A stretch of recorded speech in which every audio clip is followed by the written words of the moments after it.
warahmatullahi wabarakatuh. Waalaikumsalam warahmatullahi wabarakatuh. Alhamdulillahirabbil alamin, sholatu wassalamu ala asrofil anbiya wal mursalin wa ala alihi wa ashabihi ajmain, amma ba'du. Puji syukur kita panjatkan kehadirat Ilahi Robbi atas karunia-Nya kita bisa berkumpul dan bertatap muka melalui Zoom virtual pada kesempatan yang sangat bahagia ini dalam keadaan aman fi amanillah dan sehat walafiat. Tak lupa semoga sholawat serta salam senantiasa tercurahkan kepada Rasulullah Muhammad SAW, kepada keluarganya, sahabatnya, serta kepada seluruh umatnya hingga akhir zaman, yang menjadi uswatun hasanah dan tauladan yang baik. Yang kami hormati Profesor Dr. Tatak Yulio Eko Siswono, Magister Pendidikan selaku Kaprodi S3 Pendidikan Matematika UNESA. Dan yang kami hormati Dr. Joni Setiawan, Magister Pendidikan dari LPMP Jawa Timur. Serta yang kami hormati Ustadzah Ria Puspitasari, Magister Pendidikan selaku Kepala SD Muhammadiyah Manyar. Serta yang kami hormati Ustadz-Ustadzah seluruhnya di SD Muhammadiyah Manyar. Syukur alhamdulillah untuk pagi hari ini, untuk siang hari ini, untuk kegiatan IHT bisa kita mulai. Saya Rudi Purnawan selaku MC dan moderator pada siang hari ini akan membacakan susunan acara.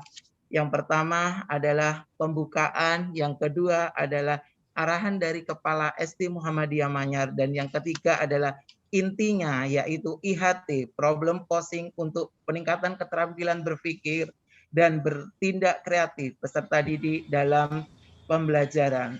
Serta nanti yang keempat adalah tanya jawab dan diakhiri dengan penutup. Ustadz-Ustadzah, acara yang pertama ialah pembukaan. Marilah kita buka acara IHT ini dengan bacaan basmalah. Bismillahirrahmanirrahim. Semoga acara pada hari ini berjalan dengan lancar tanpa ada suatu halangan apapun. Untuk acara selanjutnya yaitu adalah arahan dari Kepala SD Muhammadiyah Manyar kepada Ustadzah Ria Puspitasari, Magister Pendidikan, disilakan. Terima kasih Ustadz Rudi atas kesempatannya. Bismillahirrahmanirrahim. Assalamualaikum warahmatullahi wabarakatuh. Waalaikumsalam. Alhamdulillahirabbil alamin wa bihi nasta'in wa ala umuri dunya waddin wassalatu wassalamu ala asrofil anbiya'i wal mursalin Muhammadin wa ala alihi wa ashabi ajmain, amma ba'du. Puji syukur hanya untuk Allah tempat para hamba bersujud. Alhamdulillah hari ini bertepatan dengan milad 109 Muhammadiyah, Allah masih memperkenankan kita bertemu dengan keadaan sehat walafiat. Semoga curahan rahmatnya senantiasa mengiringi langkah-langkah kita selanjutnya. Salawat dan salam mari kita aturkan pada Nabi Muhammad SAW, manusia mulia yang telah membawa jalan terang dari zaman kegelapan, sehingga pada hari ini kita bisa menikmati hidayah Islam hasil perjuangannya. Teriring doa, semoga kita bisa meneladani jejak-jejaknya. Bapak Profesor Dr. Tatak Yulio Eko Siswono, Magister Pendidikan yang terhormat, izinkan kami menyampaikan ucapan terima kasih karena pada siang ini Prof. Tatak bisa meluangkan waktu di tengah kesibukan untuk memberikan materi dalam kegiatan in-house training penguatan perangkat pembelajaran, pemberian tugas problem posing untuk meningkatkan keterampilan berpikir dan bertindak kreatif peserta didik. Oleh karena itu sekali lagi kami menyampaikan rasa terima kasih atas perkenan Bapak hadir di SD Muhammadiyah Manyar Gresik ini meskipun secara virtual. Terima kasih Prof. Tatak. Mudah-mudahan ini tercatat sebagai amal kebajikan yang mendapat ganjaran kebaikan di sisi Allah SWT. Kepada Bapak Dr. Joni Setiawan dari LPMP Jawa Timur yang sekaligus sebagai pengajar di kelas kami di calon di Diklat calon kepala sekolah kelas B. Kebetulan kami bertiga Prof. Tatak, yaitu saya sendiri, kemudian Ustadz Rudi dan Ustadzah Atik Amelia. Ini kemarin kami mengikuti awalnya mengikuti seleksi substansi CKS Prof. Tatak, dan alhamdulillah kami lolos di sana. Kemudian rangkaian selanjutnya yaitu kami harus menjalani Diklat CKS Prof, yang insya Allah nanti akan berakhir di Desember nanti rangkaiannya. Nah, Bapak Dr. Joni Setiawan ini selaku pengajar Diklat di kelas kami juga menyampaikan terima kasih telah mendampingi dan membimbing kami. Saya sebut saja trio CKS ya, selama pelaksanaan Diklat yang insya Allah dijadwalkan berakhir di Desember nanti. Muhammadiyah Manyar juga saya sampaikan terima kasih karena telah secara serius menyiapkan diri untuk mengikuti training ini. Semoga pertemuan ini semakin memantapkan persiapan kita dalam mengembangkan pembelajaran di SD Muhammadiyah Manyar menjadi lebih baik dan tentunya lebih terarah. Ustadz Ustadzah, begitu juga untuk Prof. Tatak, mohon izin kami menyampaikan bahwa kami di trio CKS ini telah melakukan kajian implementasi manajerial sekolah, khususnya pada 4 standar nasional pendidikan yang berkaitan erat dengan pembelajaran, yaitu diantaranya ada standar kompetensi lulusan atau SKL, kemudian standar isi, standar proses, dan standar penilaian pendidikan. Nah, dari hasil kajian tersebut yang sudah kami lakukan, ini untuk mengidentifikasi aset atau kekuatan sekolah yang dapat dikembangkan lebih lanjut dan kelemahan sekolah yang kemudian menjadi masalah khususnya terkait dengan pembelajaran untuk dicarikan alternatif solusi berupa gagasan atau inovasi dalam menyelesaikan masalah tersebut. Berikut hasil identifikasi kami Prof yang kami peroleh dari rapor mutu sekolah. Mohon izin saya share screen dulu.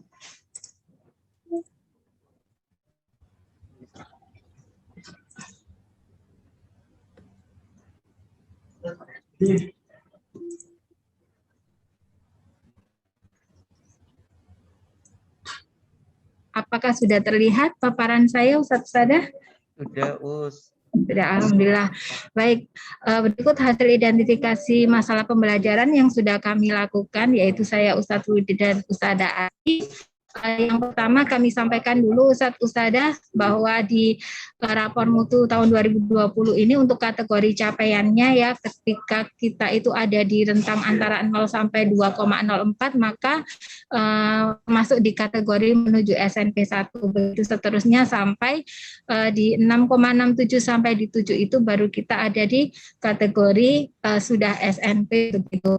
Nah, di hasil identifikasi masalah pembelajaran ini yang kami temukan ini Ustadz Ustadzah. Jadi di standar kompetensi lulusan itu ada 3 indikator di sana, yaitu terkait dengan lulusannya ini memiliki kompetensi pada dimensi sikap sampai dengan pada dimensi keterampilan. Ada kelemahan yang kami temukan di sana, yaitu yang pertama ini memiliki perilaku yang mencerminkan sikap santun. Nilai kita ada di 5,88, artinya ini rendah begitu. Kemudian memiliki perilaku yang mencerminkan sikap peduli juga cukup rendah, nilai kita ada di 5,88. Sedangkan yang lain juga yaitu tentang memiliki keterampilan berpikir dan bertindak kreatif, ini peserta didik kita ada di nilai 5,31. Jadi ini juga termasuk yang paling rendah di standar kompetensi lulusan kita, sehingga kami bertiga ingin mengangkat 3 kelemahan ini menjadi sebuah terobosan yang harus kita temukan solusinya begitu, sehingga nanti arah pembelajaran kita ke depan mulai saat ini sampai ke depan itu fokus pada 3 hal ini, yaitu sikap peduli dan juga bagaimana pembelajaran kita ke depan itu bisa mengembangkan keterampilan berpikir bertindak kreatif peserta didik. Nah, kemudian kenapa kok bisa seperti itu? Nah, ternyata kalau kita lihat di standar isi itu kita masih rendah di sini, yaitu perangkat pembelajaran kita itu belum memuat karakteristik kompetensi sikap. Dibuktikan dengan nilai kita yang masih ada yaitu 5,94. 5,94. Nah, kemudian juga perangkat kurikulum tingkat satuan pendidikan kita mungkin belum dikembangkan seoptimal mungkin begitu, sehingga di sini ada 5,83 yang juga paling rendah di standar isi. Kemudian juga di standar proses kami temukan juga bahwa evaluasi dari kepala sekolah dan pengawas sekolah ini mungkin sebenarnya selama ini sudah dilakukan evaluasi, tetapi mungkin kurang kurang mendalam begitu ya, sehingga mungkin pengembangan di sana masih kurang, sehingga di sini kami temukan ada kelemahan. Dan kemudian kita juga belum menerapkan metode pembelajaran yang sesuai dengan karakteristik siswa, serta kita juga belum memanfaatkan hasil penilaian otentik semaksimal mungkin begitu. Di sini dibuktikan dengan nilai rapor mutu kita masih 1,14. Nah, selain itu juga di standar Nah, ini di standar penilaian pendidikan juga kita belum mencakup ranah sikap, pengetahuan, dan keterampilan. Mungkin sudah ada ya beberapa, tapi ternyata ini hasilnya juga belum maksimal, dan perangkat teknik penilaian kita juga belum lengkap, sehingga mungkin pengembangan terkait dengan keterampilan berpikir kreatif dan bertindak kreatif anak juga belum sepenuhnya terkontrol di sana, dan kita juga belum menggunakan secara optimal instrumen penilaian aspek sikap yang mungkin sudah kita buat, tetapi mungkin dalam penggunaannya atau implementasinya kita masih kurang. Nah, karena itu kita perlu obat begitu. Nah, dari hasil kajian kami, mungkin salah satu obat yang bisa kita lakukan dalam waktu dekat ini sampai ke depan ini adalah yang pertama terkait dengan peningkatkan keterampilan berpikir dan bertindak kreatif peserta didik. Kita mungkin bisa memberikan penguatan perangkat pembelajaran di pemberian tugas problem posingnya saat pembelajaran di dalam kelas. Nah, bagaimana lebih detailnya nanti kita simak bersama paparan dari Prof. Dr. Tatak Yuli Eko Siswono, Magister. Kemudian juga dari sisi kelemahan kekurangan kita ya, yang satu lagi tadi yaitu terkait dengan sikap santun dan sikap santun peserta didik ya. Nah, ini juga nanti akan kami paparkan tentang penyusunan rubrik aspek sikap pada perangkat penilaian melalui jurnal harian. Mana ini nanti mungkin selama ini kita sudah menyampaikan itu di perangkat penilaian dan pembelajaran kita, namun mungkin ada refleksi yang butuh yang lebih kuat di sana, atau monitoring dan evaluasi kita ya terhadap sikap santun anak-anak ini yang perlu diperkuat kembali. Nah, nanti akan disampaikan oleh Usada Ati selaku koordinator kesiswaan yang juga sebagai salah satu peserta di kelas CKS ini, dan akan didampingi oleh Ustadz Ahmad Faizun, Usada Asia di tim ISMU, dan Ustadz Rudi Purnawan selaku koordinator kurikulum. Dari itu semua Ustadz Usada, maka tindak lanjut dari in-house training ini juga sekaligus sebagai arah pembelajaran kita yang kita kembangkan di kelas masing-masing. Termasuk yang tak kalah pentingnya, nanti kita akan bersama-sama melakukan deep reflection ya, yang akan mungkin ini suatu hal yang cukup baru bagi kita, tapi nggak ada salahnya kalau kita mencoba bersama-sama supaya apa yang sudah kita lakukan kita refleksikan bersama, dan perbaikan itu juga kita rancang bersama-sama. Semoga acara ini sukses dan membawa berkah. Mudah-mudahan Allah meridhoi dan memberi petunjuk kepada kita dalam menyerap dan mengamalkan ilmu yang kita peroleh dari forum ini. Sebelum saya tutup, mohon izin Prof. Tatak, ini mumpung ada Prof. Tatak di sini, nggak ada salahnya juga Ustadz Rudi kalau kita reuni tipis-tipis ya Ustadz Rudi. Mungkin Prof. Tatak juga mengingat kembali ya Prof. Tatak ya. Ini di sini SD Muhammadiyah Manyar kebetulan Prof. Ada beberapa juga yang alumni pendidikan matematika UNESA. Ada saya sendiri, kemudian Ustadz Rudi Purnawan, kemudian ada Ustadz Ilham. Ada Ustadz Ilham? Ada. Boleh menyapa dong Ustadz Ilham. Ustadz Ilham ya. Iya. Masih ingat nggak nih Prof. Tatak nih? Assalamualaikum Pak Tatak. Waalaikumsalam. Iya. Alhamdulillah. Dari angkatan 2012 Inter, Pak. Oh iya. Iya. Iya, Yes, makasih. terima kasih. Mohon perkenan bimbingannya Prof. Tatak untuk kita semuanya.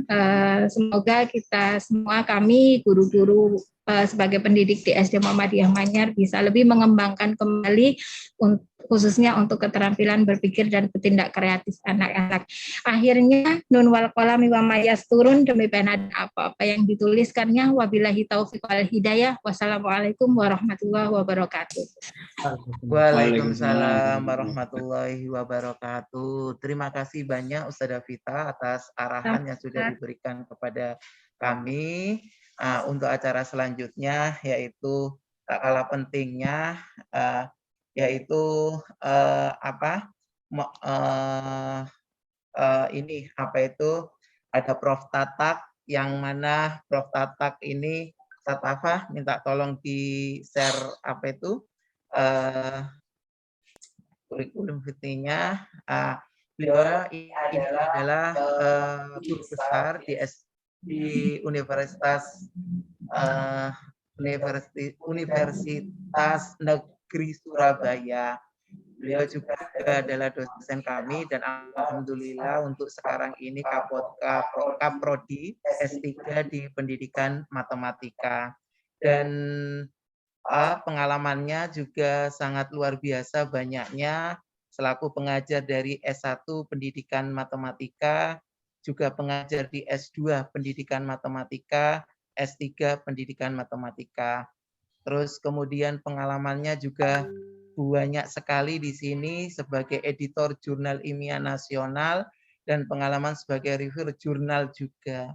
Serta karya-karyanya sangat banyak sekali, buku serta penelitiannya. Semoga untuk pada siang hari ini kita nanti bisa belajar bersama-sama dengan Prof. Tatak terkait problem posing yang bisa meningkatkan keterampilan berpikir dan bertindak kreatif kepada peserta didik. Untuk waktu kami persilakan kepada Prof. Tatak. Monggo Prof. Ya, terima kasih. Assalamualaikum warahmatullahi wabarakatuh. Waalaikumsalam warahmatullahi wabarakatuh. Alhamdulillahirabbil alamin. Puji syukur kehadirat Allah Subhanahu wa taala. Salam serta sholawat kepada junjungan kita Nabi besar Muhammad sallallahu alaihi wasallam. Ustadz Ustazah yang saya hormati, pertama saya sampaikan terima kasih. Kemudian juga ini yang terhormat Pak Joni Setiawan, Pak Dr. Joni Setiawan dari LPMP, terima kasih sudah hadir dan juga mengikuti kegiatan kita. Dan yang kedua terima kasih kepada Bu Vita. Gitu. Tadi akhirnya saya membuka WA saya. Terakhir saya mau dihubungi Bu Vita gitu ya. Akhirnya saya lihat. Vita, terima kasih. Terima kasih sudah mengundang saya, memberi kepercayaan ini Bu Vita. Kalau Bu Vita, Pak Rudi dan juga Ustadz Ustazah yang ada di SD Muhammadiyah Manyar Gresik ya. Gitu. Jadi saya bersyukur bisa hadir, bisa bertemu dan senang sekali gitu ya karena ini berbeda gitu. Kalau biasanya diundang seminar gitu, menyiapkan makalah yang istilahnya harus ini gitu ya, artikel gitu. Tapi di sini tuntutannya harus praktis gitu ya. Jadi saya mikirnya lama ini di sini meskipun mendadak tapi saya mikirnya lama sekali gitu untuk bisa membuat PPT untuk Bapak Ibu Ustazah di SD Muhammadiyah. Jadi saya akan share screen jadi yang sudah saya buat.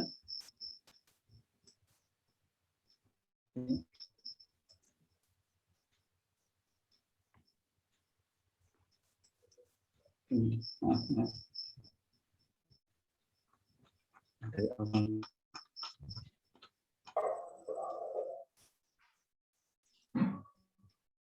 ini mudah-mudahan bisa dilihat ya, suara saya juga jelas ya. Nanti kalau ada Alhamdulillah, Prof. Sudah Prof. jelas. ya, kalau suara atau apa mohon diinformasikan ya. Jadi sesuai dengan permintaan, jadi saya akan membicarakan tentang pengajuan masalah atau problem posing sebagai aktivitas belajar di sekolah dasar. Jadi intinya sebenarnya pengajuan masalah atau problem posing itu kalau biasanya siswa itu diberi tugas menyelesaikan soal, menyelesaikan masalah gitu. Nah, sekarang dibalik, justru siswa diminta untuk membuat soalnya itu sendiri. Bisa dipecahkan sendiri dan bisa dipecahkan temannya. Jadi intinya membuat pertanyaan. Dan kalau kita kaitkan dengan ini saya akhirnya nyari gitu ya. Kalau misalkan di Quran itu bertanya itu bagaimana gitu ya. Jadi dapat di surat An-Nahl itu ternyata ya bertanyalah kepada orang yang memiliki pengetahuan bila kalian tidak mengetahui. Jadi bertanya itu juga satu bentuk yang diharapkan gitu. Jadi ada panduannya gitu. Tapi kalau lihat di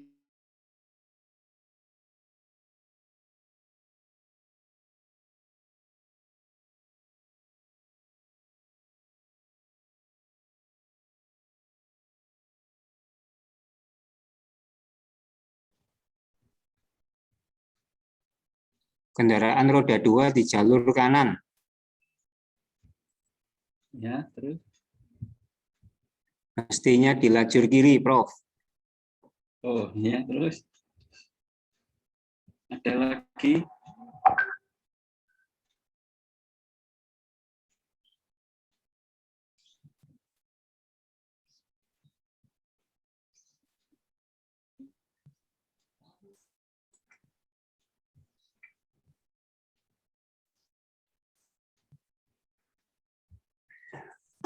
menemukan,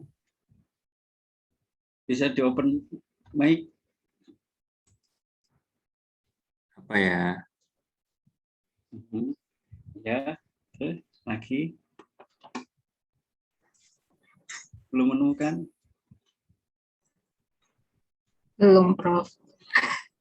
Ustaz Bis itu mestinya tidak di jalur kanan. Oke. Ada lagi? Itu ada pejalan kaki di tengah jalan raya tadi saya lihat.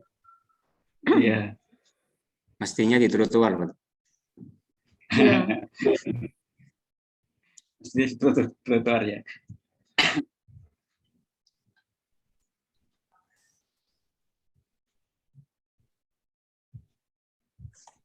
Ini ada Ustazah Nisfil ya? Iya, Pak. Ada, Prof. Iya, Prof. Ada. Apa? Kenapa, Prof? Dengan Ustazah Nisfil? Ya. Iya, kenapa, Prof? Dengan Ustazah Nisfil Mafida, Ustazah Fida? Ya, ada. Ini lihat ini. Oh iya, Ustazah Fida, apa yang perlu disampaikan saat melihat kejadian yang aneh di sini? Iya, tadi saya melihat ada salah satu pejalan kaki yang dia berjalan di antara kendaraan-kendaraan, artinya dia tidak berjalan di tempat semestinya. Nah, itu kan ada karakter yang bisa ditanamkan ke siswa bahwa harusnya pejalan kaki itu menggunakan trotoar yang menjadi tempat yang sudah diperuntukkan untuk pejalan kaki, bukan di jalan raya, karena dapat menimbulkan bahaya bagi diri sendiri dan orang lain. Oke. Itu mungkin. Baik. Ya. Tadi Bu Nisfil kira-kira bertanya, ada yang ditanyakan waktu mikir ini bertanya-tanya tertentu gitu? Ketika tadi saya disuruh mengamati video ini, saya sih kan sempat terpental ya, Prof ya tadi. Jadi saya gitu, kurang ya. memperhatikan dengan baik. Kemudian saya lihat terangi lagi itu ternyata sekilas terlihat ya. Kalau memang butuh kejelian mungkin yang lihatnya sekilas terlihat itu terus hilang lagi. Oh, bener nggak sih tadi saya lihatnya itu? Oke. Ya. Tadi sebenarnya yang saya harapkan itu yang itu tadi Ustadz siapa tadi? Hadi ya, yang pertama itu. Ustadz Yudi, Ustaz Prof. Yudi. Ya, Ustadz Yudi. Ustadz Yudi. Yang Ayo open Ustadz mic itu Yudi. tadi. Iya, Apa ya iya. gitu ya. Nah, itu Ustadz Yudi apa ya gitu. Nah, itu sebenarnya kan bertanya itu Ustadz Yudi itu. Apa ya yang aneh gitu ya. Ya. Nah, jadi Ya. mungkin Bapak Ibu bertanya, loh ya, ini apa ya yang aneh gitu ya. Nah, artinya apa? Ini saya mau menunjukkan bahwa bertanya itu sebenarnya sifat yang alami. Jadi kalau kita ada ini perhatikan ada kejadian aneh informasi, ada gambarnya, pasti kita akan bertanya apa ya gitu.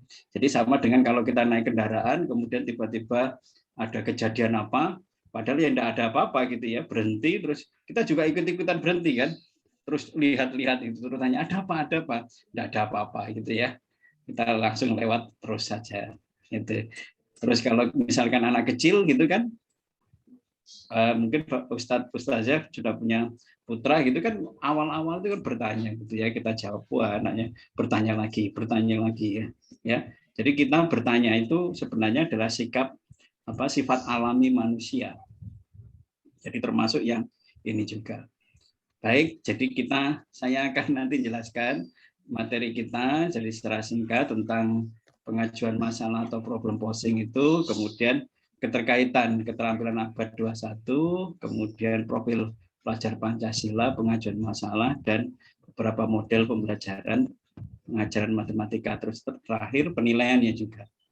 Jadi Bapak Ibu, jadi kejadian yang tadi itu sebenarnya adalah bertanya itu sifat alami untuk ingin tahu. Karena ingin tahu berarti untuk mendapatkan atau pengetahuan atau informasi. Mungkin kita kalau di sudah pernah atau sering itu ya, kalau misalkan kalau di Quran itu ada cerita pertanyaan dari Nabi Ibrahim untuk mencari Tuhan, mencari Allah gitu ya. Jadi ada pertanyaan dari surat Al-An'am 76 sampai 70 berapa 9 ya. Itu atau pertanyaan dari Nabi Ibrahim itu. Apakah ini ada gelap, ada ini bintang, apakah inikah Tuhanku gitu ya, terus dan seterusnya sampai seperti itu. Jadi pencarian keyakinan itu juga dengan bertanya-bertanya juga. Kemudian kalau Bapak Ibu belajar tentang ini pengetahuan tertentu gitu ya, semuanya mungkin mengenal Sokrates ya. Sokrates itu dianggap sebagai bapak ilmu pengetahuan. Metodenya yang terkenal itu adalah Socratic method.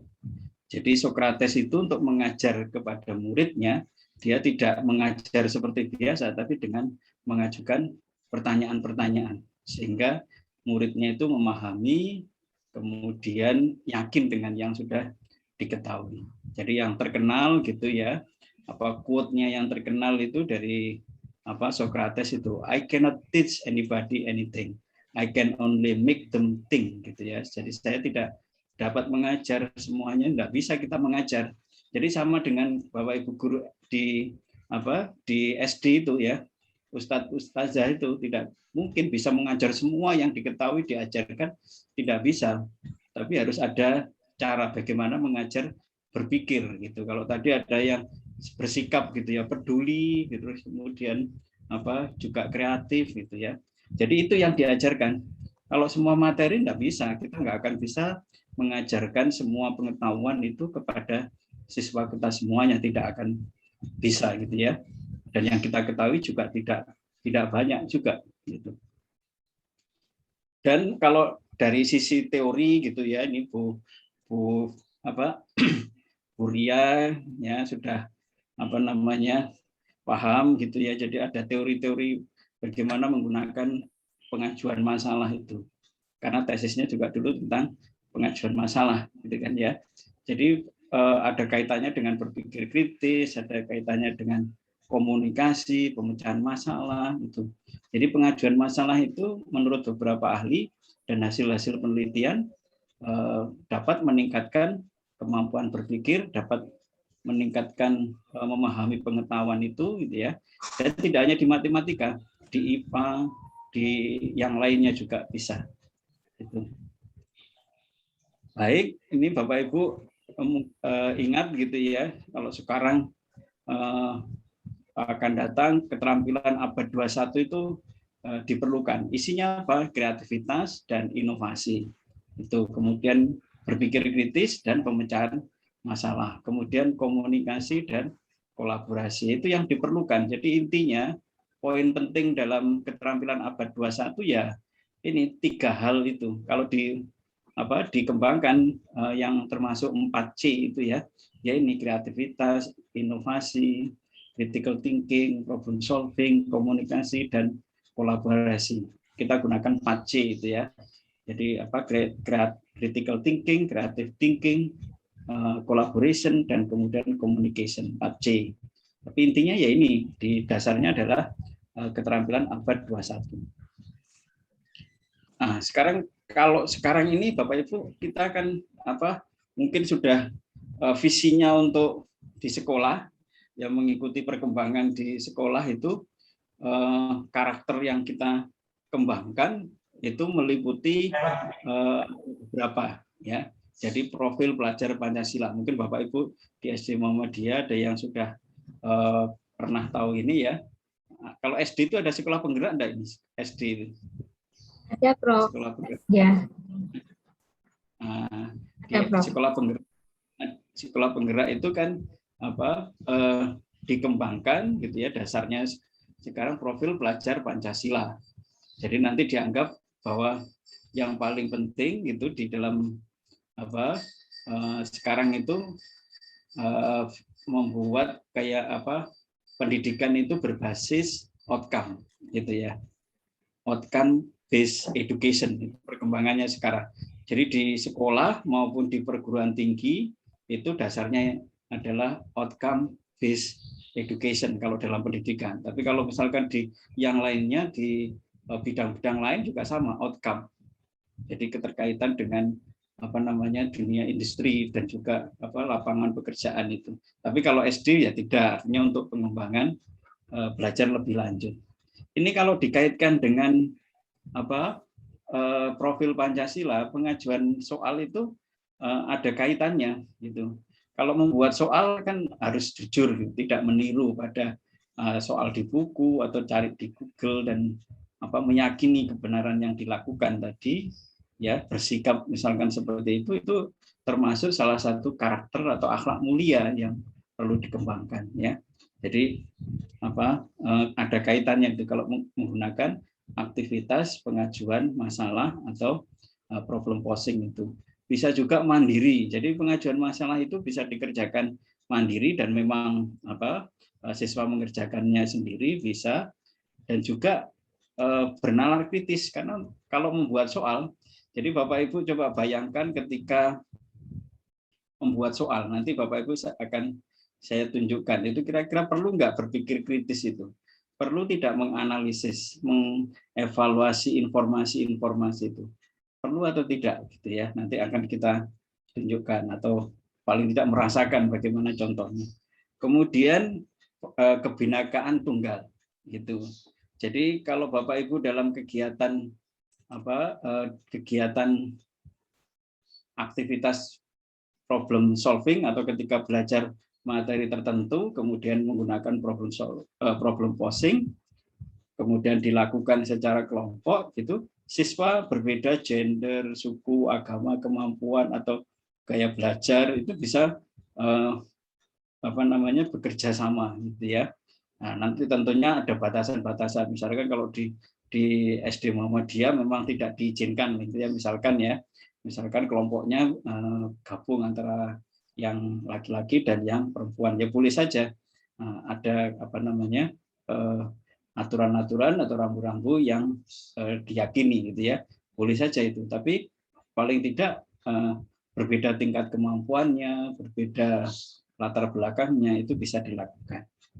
Kemudian gotong royong. Ini kalau kita lihat gotong royong itu juga bisa, di problem posing itu bisa dilakukan dengan bersama kelompok, diskusi, dikomunikasikan dan berbagi dengan siswa lainnya dalam satu kelas. Itu juga bisa Nah, tentunya kreatif itu. Jadi aktivitas kreatif. Kenapa? Karena dia membuat sendiri soalnya. Bisa dilihat itu konteksnya, kontennya gitu ya. Ya awal-awalnya pasti meniru ya, diberi contoh oleh gurunya, tapi berikutnya siswa bisa secara mandiri menghasilkan karya-karya atau soal-soal yang berbeda gitu ya dari yang diketahui sebelumnya. Ini coba sekarang ini coba Bapak Ibu, kira-kira apa pertanyaan Bapak Ibu kalau saya tunjukkan seperti ini? Rasanya apa itu ya? Silakan. Boleh. Terbuat dari apa ya? Saja? Bahannya apa saja? Apa Bahannya nama apa saja? makanan itu? Nama makanan itu. Ya. Harganya Gimana cara berapa? membuatnya? Enak di mana? Kenapa kok warnanya hijau pudaknya? Beli di mana, Bro? Bagaimana cara membuatnya? Ada makanan Boleh minta nggak, Apa ya Bro? itu ya? Makanan khas daerah mana? Nah, ini mulai makanan ini. Makanan mulai Prof. Yang lapar, yang Langsung lapar. ya. Yang Cara lapar. jahitnya bagaimana? Kalau Jahitnya makanan tempatnya rame, loh. Bro. Cara jahitnya Boleh tempatnya kirim bagaimana? dosen? Bisa digosen gitu ya. Oke, jadi ini kan menimbulkan banyak pertanyaan itu sebenarnya. Kalau kita, dan itu tadi tidak ada hubungannya apakah pelajarannya ada yang, itu kalau dilihat kan ada yang matematika, itu ada yang ekonomi, ada yang IPS ya, ada yang mungkin prosesnya, bahannya dari apa, gitu.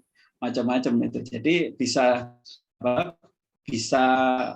semua hal itu bisa dikaitkan. Kalau di SD tematik ya berarti bisa digunakan. Jadi tidak hanya fokus pada materi matematik saja.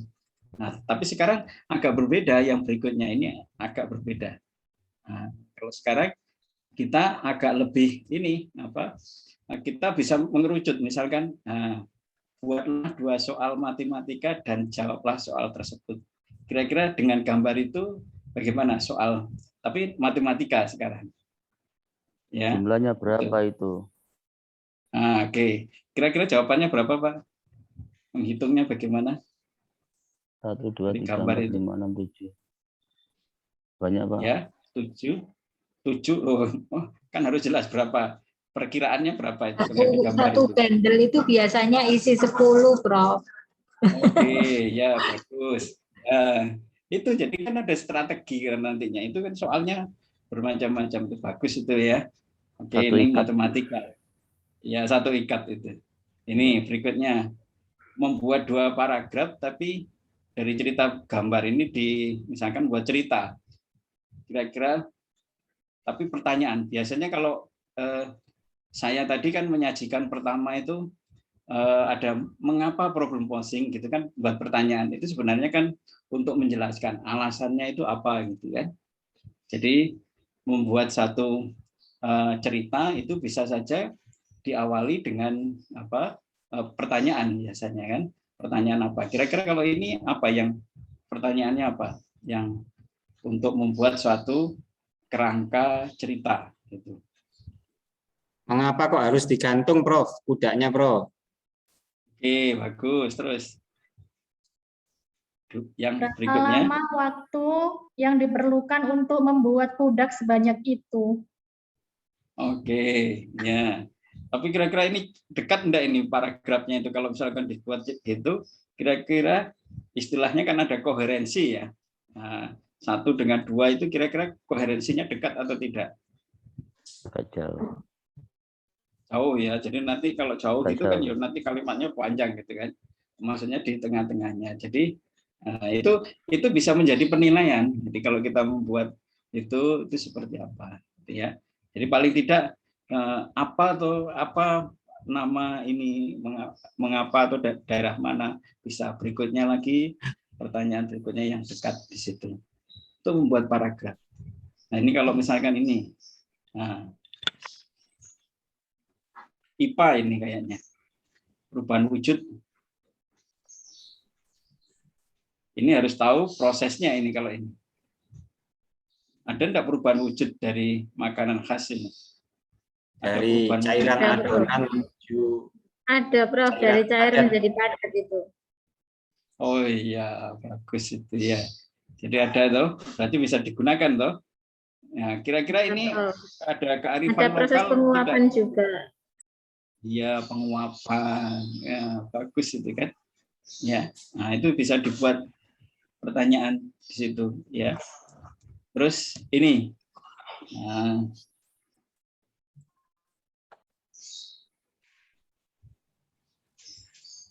ini kalau ini pertanyaan atau bidang studi atau apa ini Pak? Kalau seperti ini, yang berikutnya ini, seorang wartawan mewawancarai pedagang kuda. Jika Ananda seorang wartawan, pertanyaan apa yang Ananda ajukan? Berapa omset dalam sehari itu, Prof? Ada yang chat itu, Prof. Oh ya, terus apa lagi? Sejarah kuda itu sendiri. Oh, ya bagus. Terus apa lagi? Ya. Nah, itu ini kan apa ustadzanya ya. Nanti kalau siswanya ya dilatih ini kan ya. Jadi kan pelan-pelan gitu kan ditanya. Jadi tidak bisa langsung begitu nantinya. Jadi untuk problem posingnya. Nah, sekarang ini.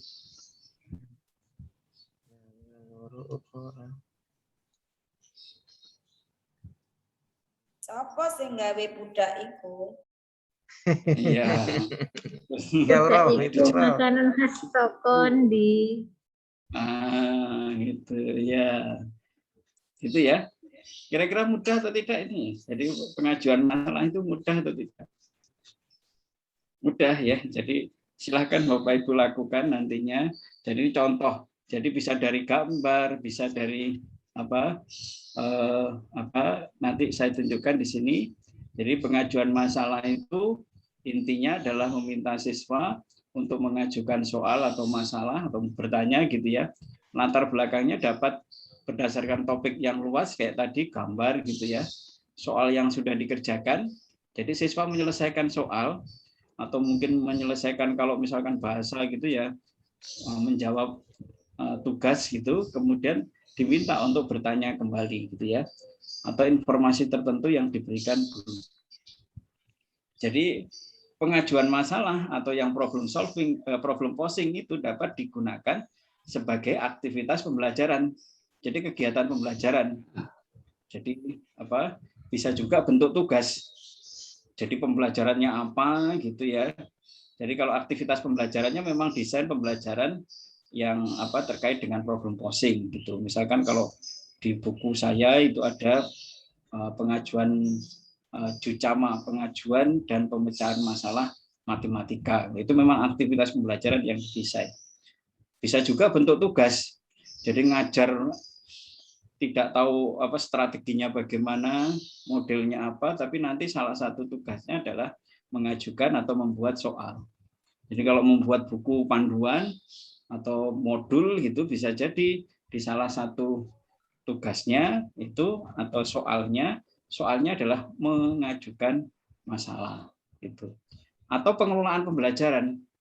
Jadi saya pernah ini di guru SD gitu ya di Surabaya gitu.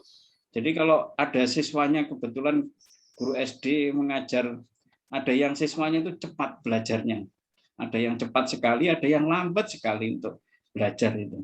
Nah, akhirnya yang cepat itu begitu dia selesai gitu, coba kamu buat soal yang ini kaitannya dengan itu. Dia buat soal gitu. Nah, sementara gurunya itu adalah mengajari yang siswa yang lain yang belum bisa. Penjumlahan misalnya 2 ditambah 3 berapa itu harus dipraktekkan begitu, tapi ada siswa lain yang sudah cepat gitu. Nah, bagaimana mengatasinya? Ya disuruh membuat soal. Coba kamu buat soal, coba kamu tulis soal gini terus kamu isi gitu. Kalau ada 2 yang pintar ya saling diadu gitu ya, dipertukarkan. Dan juga untuk penilaian atau evaluasi. Jadi pengajuan masalah seperti itu. Berikutnya, nah ini ada yang istilahnya pre-solusi. Jadi seseorang membuat soal dari situasi yang diadakan. Kayak yang tadi itu, contohnya itu adalah pre-solusi. Tidak ada jawabannya, itu langsung saja Bapak Ibu membuat. ada yang di dalam solusi. Jadi sebelum sampai kepada tugas itu, tugas selesai itu merumuskan ulang pertanyaan itu, atau yang setelah solusi. Jadi menyelesaikan tugas, menyelesaikan soal, kemudian dia menunjukkan, melaporkan jawabannya atau solusinya, kemudian diminta tugasnya adalah membuat soal yang baru atau dengan memodifikasi dan sebagainya. Itu pengajuan masalah, ini teori Bapak Ibu. Oke, jadi ada hubungan kalau kita biasanya lebih familiar dengan kegiatan memecahkan masalah. Nah, kalau mengikuti langkah dalam pemecahan masalah secara umum gitu ya. Jadi ada yang memahami masalah, merencanakan ya, kemudian menyelesaikannya, kemudian memeriksa kembali. Ya ini pakai bahasa Inggris ya, enggak apa-apa sedikit-sedikit ya. Terus kemudian kalau sudah dia memeriksa kembali itu bisa membuat pertanyaan yang lebih umum lagi ya, atau pertanyaan baru, problem posing gitu ya. Kemudian dia memahami masalah gitu ya. Jadi seperti itu. Oke, jadi ini ada perbedaan antara pengajuan masalah, problem posing, dengan problem solving. Jadi kalau pengajuan masalah, Bapak Ibu harus atau Ustadzah di sini harus pertama siswanya itu diajari memahami soalnya dulu, kemudian membuat soal, baru menyelesaikan. Berbeda kalau dalam pemecahan masalah, memahami soal atau masalahnya langsung diselesaikan. Itu. Nah ini contoh Bapak Ibu, nanti di PPT-nya silahkan dibaca. Jadi intinya itu kalau menggunakan diagram itu seperti ini. Jadi pertama Bapak Ibu itu atau Ustadzahnya menjelaskan dulu materinya. Bahasa Indonesia atau apa itu silahkan dijelaskan. Bisa pakai online, offline, silahkan yang mungkin dilakukan. Setelah itu yang berikutnya menugaskan siswanya kalau sudah itu membuat soal dari materi yang dibahas itu. Coba dicari, atau kalau misalkan ada modulnya, ada bukunya, ya disuruh membuat suatu pertanyaan dari soal yang sudah Bapak Ibu terangkan tadi. Diminta itu. Ini individu Bapak Ibu, individu. Kalau sudah nanti Bapak Ibu guru mengumpulkan, dikategorikan, misalkan ada soal yang mungkin ini biasa itu, ada soal yang kira-kira mungkin sulit atau perlu dijelaskan gitu ya. Kemudian diminta salah satu orang di situ, salah satu siswa untuk menyajikan. Mungkin tidak semuanya, mungkin kalau diskusi di kelas kan tidak semuanya gitu ya, karena mungkin waktunya juga perlu diatur. Nah, salah satu siswa mungkin yang terpilih, yang dipilih oleh gurunya itu menyajikan soalnya. Itu akan memperkuat, mengingatkan kembali kepada materi yang diselesaikan. Setelah itu gurunya memberikan refleksi, memberikan penguatan di situ, membuat pertanyaan dan seterusnya. Itu model yang pertama tadi. Jadi intinya seperti itu. Jadi ini individu ya, masih berpusat pada guru gitu, tapi nanti akhirnya ya kepada siswanya, itu aktivitasnya dilakukan oleh siswanya. Itu model yang pertama.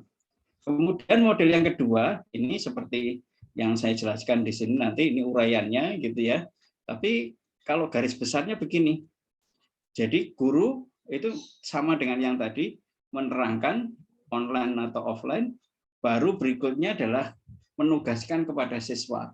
Kalau ini kelompok, jadi ada dua, misalkan dalam satu kelas ada 15 anak, dibagi misalkan ada 5 kelompok, berarti ada tiga siswa gitu ya. Nah, diberi tugas untuk membuat soal. Ini membuat soal dengan jawabannya, nanti dipertukarkan kepada kelompok yang lain. Dengan jawabannya disimpan oleh kelompok itu. Nah, dibagikan dan siswanya mengerjakan di situ. Nah, itu akan memperkuat pemahaman dari yang sudah diajarkan gurunya tadi, kemudian dia belajar lebih lanjut. Siswa yang mungkin dari kelompok tertentu ada ya anggotanya, ada yang tidak mampu atau apa, biasanya kecenderungannya membuat soal yang mudah, itu guru bisa sebenarnya mengevaluasi. Oh, ini anak ini sebenarnya mungkin belum paham. Jadi secara tidak langsung guru bisa mengevaluasi di situ. Kalau sudah nantinya sudah dibentuk itu tetap nanti masing-masing kelompok lah, kalau ini masing-masing kelompok jadi menyajikan. Kalau tadi ada 15 dibagi tiap kelompok anggotanya 3, ada 5 kelompok, ini menyajikan. Kalau sekarang menyajikan, kemudian gurunya setelah akhir memberikan refleksi, memberi penguatan, memberikan pertanyaan-pertanyaan dari yang sudah dibahas itu tadi apa. Itu langkahnya. Kemudian model yang ketiga, ini agak berbeda lagi. Model ketiga, kalau model ketiga langsung Bapak Ibu, jadi siswanya diberi tugas, bisa berkelompok gitu, nantinya siswanya mengerjakan tugas itu. Jadi ini materinya ya dikerjakan langsung di situ. Ini kalau ini lebih konstruktivismenya langsung bisa terlihat. Jadi ini siswanya diberi tugas itu. Atau kalau Bapak Ibu ini berbasis masalah atau istilahnya ada juga yang berbasis proyek atau apa, itu bisa digunakan seperti ini langkah kegiatannya. Jadi siswa sudah dibagi kelompok, diberi tugas untuk membuat soal, kemudian dipertukarkan gitu ya. Terus setelah dipertukarkan atau diminta menyelesaikan ininya, kemudian mempresentasikan kembali. Ini kalau presentasinya bisa online, bisa offline, itu tergantung pada aktivitasnya. Apakah aktivitasnya dilakukan secara online atau offline. Berikutnya, gurunya tetap memberikan refleksi, memberikan penguatan dan evaluasi juga di akhirnya itu. Jadi seperti ini. Dan model yang lain bisa dimodifikasi dari 3 model yang ada ini. Jadi silahkan dimodifikasi. Jadi kalau misalkan begini, ada yang tugasnya mungkin dari buku, PR-nya atau bagaimana, silahkan. Jadi ada 3 model yang bisa digunakan. Baik, secara rinci Bapak Ibu ada teorinya, itu Bapak Ibu bisa ada di buku gitu ya, sebenarnya di buku saya itu tentang model pembelajaran Sucama, tapi untuk matematika Bapak Ibu. Tapi idenya sama dengan yang tadi itu, jadi tidak harus di matematika. Kemudian kaitannya dengan berpikir kritis dan kreatif. Jadi pembelajaran Sucama yang saya buat itu, saya kembangkan dari penelitian, itu memang khusus sebenarnya selain pengetahuan akademiknya, juga kemampuan berpikir kritis dan kreatif. Ya, seperti ini. Jadi langkahnya Bapak Ibu bisa lihat nantinya ada yang pertama seperti dalam kegiatan pembelajaran biasa, menyampaikan tujuan, itu mempersiapkan siswa, kemudian orientasikan siswa pada tugas itu tadi, ya ini seperti ini, bisa individu atau kelompok, kemudian membimbing siswa secara individu atau kelompok, kayak tadi dibimbing ketika diskusi itu dibimbing guru sebagai fasilitator gitu ya, kemudian nanti ada menyajikan kayak proses yang tadi, menyajikan, kemudian merefleksi, memberikan pemahaman, memberikan umpan balik sebagai evaluasi. Nah, seperti itu. Jadi dalam pembelajaran Sucama atau dalam yang tadi kegiatan secara umum tadi bisa dilakukan seperti ini. Baik. Kemudian penilaian Bapak Ibu. Jadi penilaian itu dalam pembelajaran kan ada penilaian, misalkan penilaian sikap, keterampilan umum, pengetahuan dan sebagainya. Itu ada tekniknya, bisa dengan observasi partisipasi, dengan kinerja atau unjuk kerja, tes tertulis, tes lisan, dan angket. Ada instrumennya, rubriknya, ya. Atau bisa dilihat juga portofolio atau karya penilaian yang paling akhir gitu ya. Jadi bisa dilakukan penilaian seperti itu. Ini contoh rubrik gitu ya. Jadi rubrik itu panduan atau pedoman penilaian yang menggambarkan kriteria yang diinginkan dalam menilai atau memberi tingkatan dari hasil kinerja belajar siswa.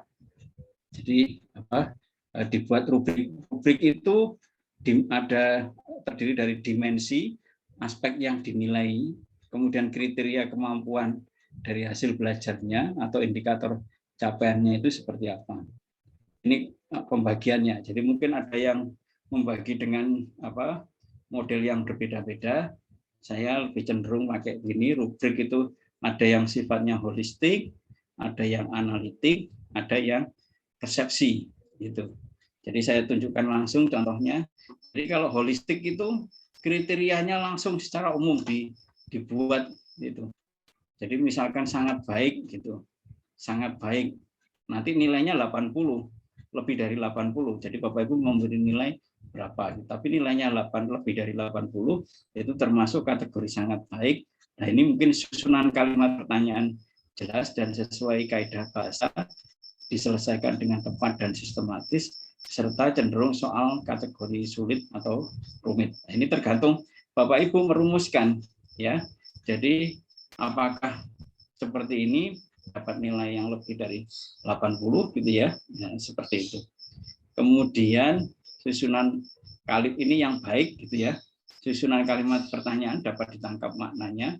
Tapi meskipun kadang-kadang masih sulit untuk di kaidah bahasa, mungkin ada kesalahan-kesalahan sedikit, tapi bisa ditangkap maknanya. Penyelesaiannya tepat, cenderung soal kategori sedang. Nah, ini secara keseluruhan ya. Kemudian yang cukup juga begitu, kurang dapat ditangkap maknanya. Kalau ini sudah dapat, tapi kalau ini kurang sebenarnya ya, apalagi di kaidah bahasanya. Nah, tapi soalnya dapat diselesaikan ya. Kurang dapat ditangkap tapi tetap masih bisa ditangkap maknanya ya, cenderung kategori mudah dan seterusnya. Jadi rubrik holistik itu kriteria penilaiannya itu umum ya, seperti ini. Kemudian kalau yang berikutnya analitik. Nah, ini analitik dimensinya itu lebih detail lagi. Jadi bisa dilihat konstruksi soalnya, misalkan tingkat kesulitannya, ketepatan jawabannya, itu dilihat. Dan masing-masing punya deskriptor, penjelasan di situ. Jadi soal yang sulit bagaimana, terus yang susunan kalimatnya bagaimana. Nah, terus ini ada skornya juga, ya. Jadi skornya. Jadi perbedaannya dengan yang sebelumnya, yang holistik, ini lebih rinci, lebih detail untuk rubriknya. Nah, kalau dalam pembelajaran Bapak Ibu ya dibuat yang kira-kira operasional itu ya. Itu. Berikutnya persepsi. Nah, kalau ini aspeknya disebutkan, tapi Bapak Ibu itu bebas, tidak ada ininya, tidak ada penjelasan yang atau batasan kriteria yang kaku gitu. Jadi artinya antara penilai dengan yang dinilai itu sudah punya gambaran tersendiri gitu. Jadi nanti dilihat mungkin dalam satu kelas itu, oh ini satu anak ini yang nilainya 80, yang lainnya bagaimana gitu ya. Jadi nilai 80 itu ada, itu pasti ada gitu. Yang sangat baik itu pasti ada sesuai dengan kondisi di kelasnya itu ya. Jadi kalau misalkan awal gitu ya Bapak Ibu, di awal sudah kita nilai dengan yang ketat itu seperti yang tadi, yang analitik, siswanya nggak akan dapat nilai yang bagus itu. Tapi kalau yang dengan ini bisa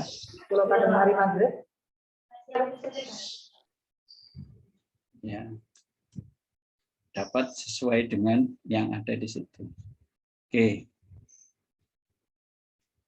Berikutnya untuk berpikir kreatif Bapak Ibu, ini kebetulan di matematika gitu ya penilaiannya, tapi sebenarnya Bapak Ibu untuk berpikir kreatif itu indikatornya bisa sesuai dengan bidang studinya yang akan dinilai. Jadi kalau secara umum itu memang ada menggunakan indikator kefasihan, kelancaran gitu ya.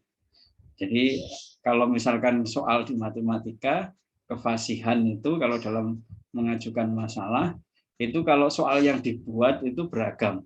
Dia bisa membuat soal satu dengan soal yang lain beragam. Ragamnya ada. bukan berbeda tapi beragam. Beragam dengan berbeda itu ya berbeda gitu ya. Jadi kalau beragam itu ada pola yang sama gitu ya. Tapi kalau berbeda betul-betul berbeda, tidak ada pola yang sama antara satu dengan yang lainnya gitu.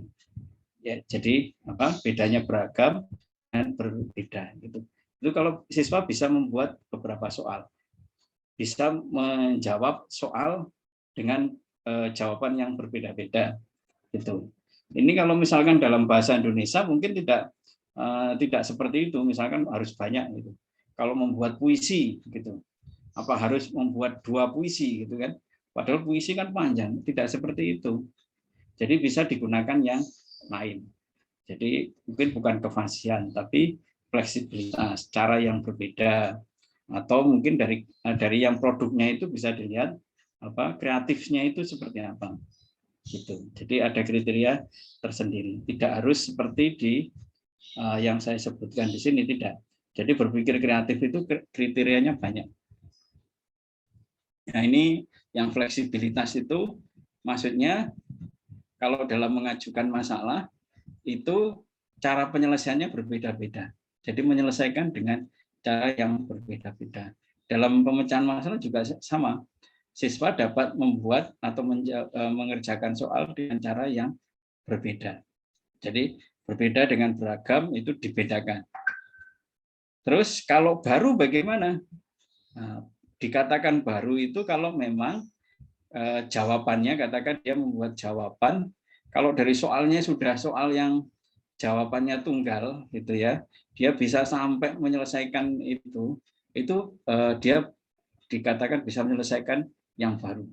Tapi kalau betul-betul di matematika itu kalau memang problem solving gitu, kadang-kadang jawabannya itu belum sampai kepada solusi yang benar, tapi mendekati begitu saja, itu sudah benar gitu ya, itu dapat poin, itu sudah bisa menjawab yang berbeda.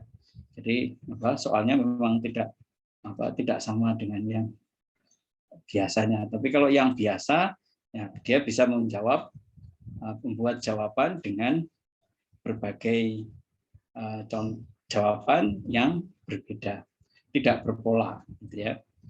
Pengajuan masalah juga begitu, bisa membuat 2 soal dengan berbeda kontennya, isinya, atau konteksnya. Itu juga berbeda. Ini kalau dalam matematika, misalkan soalnya gampang ini, 2 ditambah A sama dengan B. Gitu. Berarti ini kan bisa dijawab berapa ini kalau di matematika? 2 ditambah A sama dengan B. Kira-kira jawabannya? Ini ya itu ada di sini. Kalau A-nya 2, B-nya 4. A-nya negatif 1, B-nya 1. A-nya 6, B-nya 8. Gitu ya. Iya, Pak. Ini fasih. Ya, ini fasih. Tidak baru. Kenapa? Ini maksudnya untuk kriteria misalkan anak yang sudah paham tentang penjumlahan bilangan bulat ya. Tapi ini kalau untuk anak yang kelas 3 atau apa bisa menunjukkan negatif 1 gitu. Itu sudah baru ya. Sudah masuk kebaruan. Jadi relatif ini tergantung untuk siswa yang seperti apa gitu ya. Kalau misalkan ini sudah bilangannya pecahan, ini ada bilangan bulat, ada yang bentuk akar, ya ini pasti berbeda. Tidak. Jadi ini polanya kalau saya beri ini maka saya akan tambahkan ini. Kalau ini saya tambahkan ini berpola ini. Ini yang dinamakan fasih saja, tidak baru. Tapi kalau yang bawah ini fasih sekaligus baru di situ. Ya, ini fasih. Jadi kalau dia menjawab seperti ini fasih sekaligus baru. Tapi kalau yang atas fasih tapi tidak baru. Gitu. Terus kalau misalkan caranya bagaimana? Nah, kalau cara yang biasa ini kan saya menentukan A, maka saya hitung 2 ditambah A itu sama dengan B. Jadi cara pertama seperti itu. Tapi mungkin saja ada yang caranya berbeda. Enggak, bagaimana? B-nya itu saya tentukan, saya akan kurangi 2. Ini caranya B ditentukan sembarang, kemudian dikurangi 2. Jadi yang ditentukan pertama bukan A-nya, tapi B-nya itu. Itu 2 cara yang berbeda. itu menunjukkan fleksibilitas. Gitu. Jadi memang tidak bisa langsung terlihat di sini, termasuk yang pelajaran yang lainnya. Oke, ini rubrik penilaian. Kalau misalkan pakai standar ini, kalau dia sangat kreatif itu ya bisa paling tidak baru, fleksibel, fasih, atau baru fleksibel itu sudah sangat kreatif. Ya, kalau ini baru dan fleksibel gitu saja, itu sudah masuk sangat kreatif. Itu. Terus kalau yang kreatif itu fasih baru atau fasih fleksibel. Ya, fasih baru atau fasih fleksibel. Kalau cukup kreatif ya salah satu, baru saja atau fleksibel saja. Kalau kurang kreatif ya dia bisa menunjukkan yang berbeda, jawabannya itu fasih. Tapi kalau TBK 0 tidak kreatif ya dia tidak bisa menjawab soal itu. Jadi ada pembagian seperti ini. Bisa dibuat ya. Ini adalah disertasi saya dulu mengkategorikan seperti ini atau melevelkan seperti ini. Itu. Baik Bapak Ibu, itu yang bisa saya sampaikan. Nanti kalau ada hal-hal yang mungkin perlu didiskusikan, kita lanjutkan dengan diskusi supaya lebih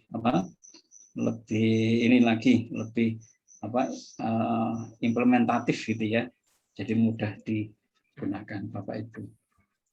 Terima kasih, saya akhiri. Saya kembalikan ke Pak Rudi. Terima kasih Prof atas informasinya, atas materinya yang sudah dipaparkan kepada kita semuanya. Oke, untuk teman-teman semuanya, kami mohon untuk agar IHT ini juga bisa berjalan dengan baik. Monggo teman-teman jika ada pertanyaan bisa untuk raise hand atau langsung bisa dituliskan di chat. Monggo. Kami persilakan, kami berikan 3 penanya.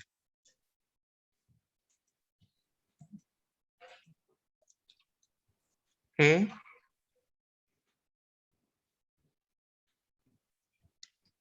Kalau belum, mungkin saya awali ya, Prof. Ya, silakan Pak Rudi. Iya, ini tadi Prof kan tadi menampilkan bahwasannya TBK tingkat berpikir kreatif.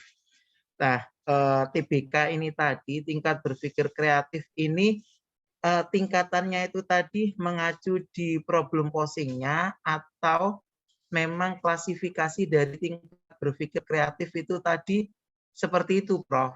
Tadi kan memang kalau 0 berarti kan belum mempunyai tingkat berpikir kreatif, tapi kalau sudah mulai dia sudah bisa menjawab, terus kemudian masuk di tahap fase, maka TBK-nya tadi kan sudah masuk di 1.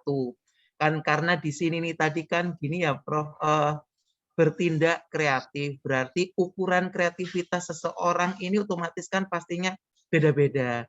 Nah, apakah nanti kita itu juga mengacu di situ, di TBK itu, atau bagaimana Prof? Mohon arahannya. Ya, terima kasih. Ya. Jadi itu bisa digunakan, jadi yang TBK itu bisa digunakan. Jadi kalau misalkan jadi kreatif itu kan misalnya diberikan tugas gitu ya. Tugas itu kalau benar gitu. Jadi ini bedanya nanti di mata pelajaran tertentu akan berbeda ya. Misalkan di matematika, kalau yang sifatnya adalah kebenaran jawaban itu utama gitu. Jadi kalau misalkan dia sudah menjawab benar, baru bisa dinilai kreatif atau tidaknya.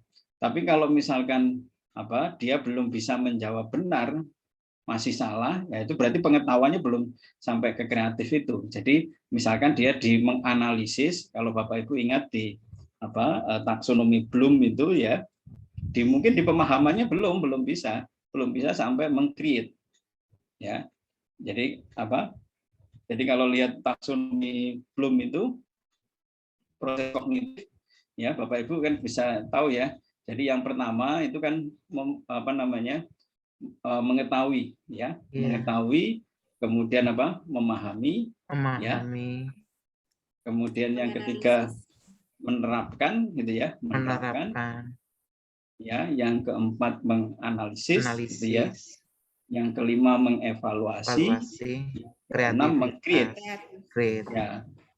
Ya, jadi kalau misalkan diberikan tugas, siswanya belum sampai bisa menyelesaikan, itu belum sampai ke sini, belum sampai ke kita menilai create-nya itu. Jadi levelnya di level 0 tadi. Ya, karena jawabannya tidak benar. Baru kalau dia sudah bisa menjawab itu, berarti dia sudah mencapai yang tadi itu kan. Jadi di meng-create-nya kita bisa menilainya. Dia di posisi yang mana. Itu kita pakai itu. Tapi nanti misalkan di menggambar. Nah, menggambar kan tidak bisa begitu. Gambar pemandangan gitu. Kita menilai kreatifnya gitu kan. Jadi itu kan hasilnya langsung produknya itu. Tidak akan dibuat 2 gambar terus kita bandingkan, tidak bisa. Ya anaknya ya gambar sudah kesusahan 1 gambar saja sudah susah, apalagi 2 gambar. Tidak bisa seperti itu. Itu kriterianya berbeda. Jadi kalau misalkan itu bisa saja nanti misalkan tingkat kreatifnya dari mana? Yaitu kreativitas dalam produk gambarnya itu seperti apa. Misalkan tidak biasa, berbeda dari yang umumnya. Jadi kalau menggambar pemandangan biasanya gunung, 2 gunung atau 1 gunung sendiri gitu ya, baru ini lah itu nggak kreatif. Tapi kalau misalkan lihatnya berbeda, oh ini dari gunungnya tanamannya dulu, baru lihat gunungnya di ini ada kayak foto. Kalau sekarang kan macam-macam itu, anak sekarang kan pinter foto gitu ya, pakai HP itu kan bisa kelihatan. Iya, kalau foto biasa kan langsung difoto itu, orangnya difoto biasa, tapi ada yang di balik kopi gitu ya, dilihat di situ. Nah itu kreatifnya di situ. Iya. Jadi seperti itu. Ya Prof, terima kasih. Dari teman-teman yang lainnya, monggo kami persilakan. Ustazah Dia. Ya, Bu Vita. Ya Vita tadi saya cari mana kepala saya, tapi namanya Bu Vita. Jadi Iya, Prof. Nama saya Ria Puspita Sari, Prof. Panggilannya Vita. Tapi kalau dosen-dosen biasanya panggil nama depannya Prof. Jadi Ria. Nama depannya. Oke. Ini Prof. Tatak, saya tertarik tadi yang di slide keberapa begitu, yang Prof. Tatak ada memaparkan langkah-langkah bedanya. Kalau yang problem posing ada 5 langkah, kalau nggak salah yang problem solving ada 4 langkah. Nah itu saya tadi langsung teringat ke PBL, Prof. Nah apakah pemahaman saya ini mungkin nanti mohon diluruskan, Prof. Kalau di pembelajaran sehari-hari di kelas itu yang sifatnya rutin begitu, kita bisa menggunakan problem posing itu sangat cocok sekali menurut saya, dan saat mungkin ada yang sifatnya non rutin begitu, kalau misalnya menggunakan PBL begitu, bagaimana ya Prof untuk kemampuan berpikir dan bertindak kreatifnya anak-anak itu, Prof? Oke, terima kasih, itu aja Prof. Iya, sami-sami. Ya, jadi yang kali ini itu tugas. Jadi kalau misalkan diberi tugas menyelesaikan masalah gitu, ini begitu problem posingnya seperti itu. Jadi bukan di pembelajarannya gitu ya. Oh iya. Nah, ini yang seperti ini. Jadi tugasnya kalau ya tugasnya pasti akan dilakukan ini, dan ini bukan diajarkan ini untuk gurunya saja, untuk pengetahuan gurunya. Jadi bukan berarti nanti diminta anak pahami dulu soalnya gitu ya, enggak, langsung saja. Tapi proses dalam berpikir anak itu pasti akan mengikuti ini dan bolak-balik gitu ya. Jadi tidak urut itu, tidak sekuensial, tapi bisa terjadi bolak-balik gitu ya. Nah, kalau dalam pembelajarannya Bapak Ibu bisa menerapkan yang ini umum gitu ya. Jadi pembelajaran yang tradisional atau yang apa saja itu aktivitas pengajuan masalah itu bisa. Artinya mengajarkan berpikir kreatif itu mudah gitu ya kalau dengan tugas pengajuan masalah itu. Jadi paling mudah, enggak usah kalau soal kan Bapak Ibu harus membuat kriteria soal atau tugas yang kira-kira memenuhi kira-kira produk yang dihasilkan oleh siswa itu memenuhi kriteria kreatif atau kreatif. Tapi kalau di sini dari yang dia tugas membuat soal itu aja sudah bisa mendeteksi berpikir kreatifnya atau tindak kreatifnya itu. Jadi ini juga gitu ya, ini prosesnya kayak apa, mengkonstruk gitu ya, dan yang di sini juga ya. Nah, kalau yang di sini ini kan seolah-olah seperti PBL, kalau Bapak Ibu langkah pembelajaran, urutan langkah pembelajaran itu bisa juga digunakan, tapi ini sebenarnya garis besarnya secara operasional itu bisa di 1, 2, 3 model itu tadi.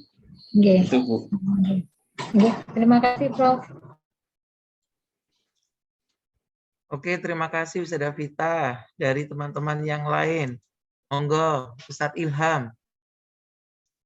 Oke, kami persilakan. Ustadz Ilham Yahya, monggo kami persilakan. Ini ada yang raise, Ustazah Umi, Ustadz Rudi. Oh, Ustazah Umi, nggih. Ustazah Umi, oke. Ya, Ustazah Umi, monggo. Ustadz Rudi. Ya. Prof Tatak, yang mau saya tanyakan,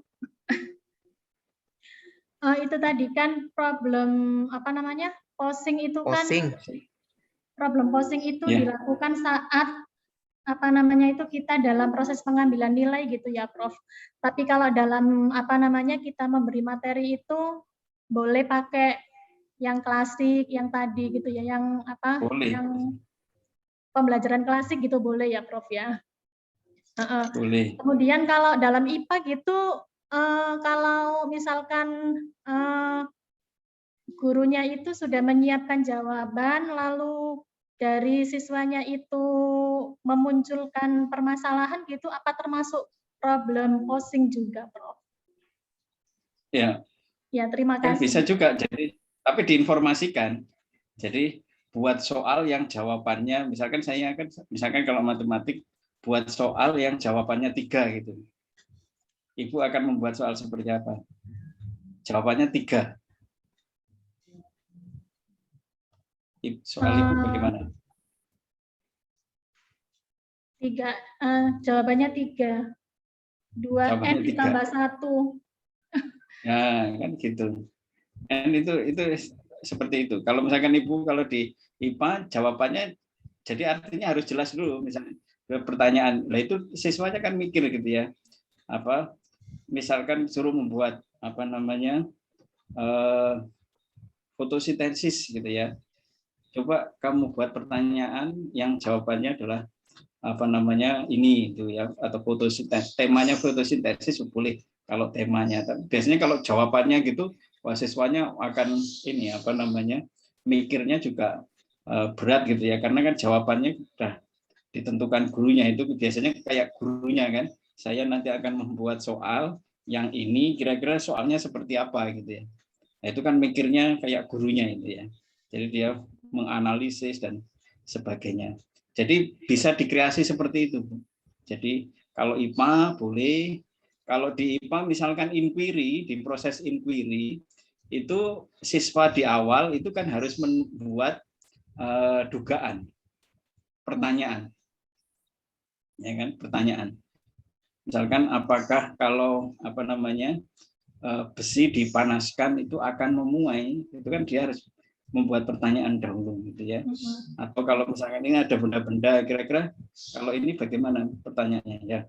Apakah ini kalau dipanaskan memuai gitu. Kemudian dia mencoba melakukan apa pembuktian dengan percobaan gitu. Itu bisa saja. Jadi awalnya kalau di IPA memang ada problem posing gitu ya. Kayak PBL itu juga sama.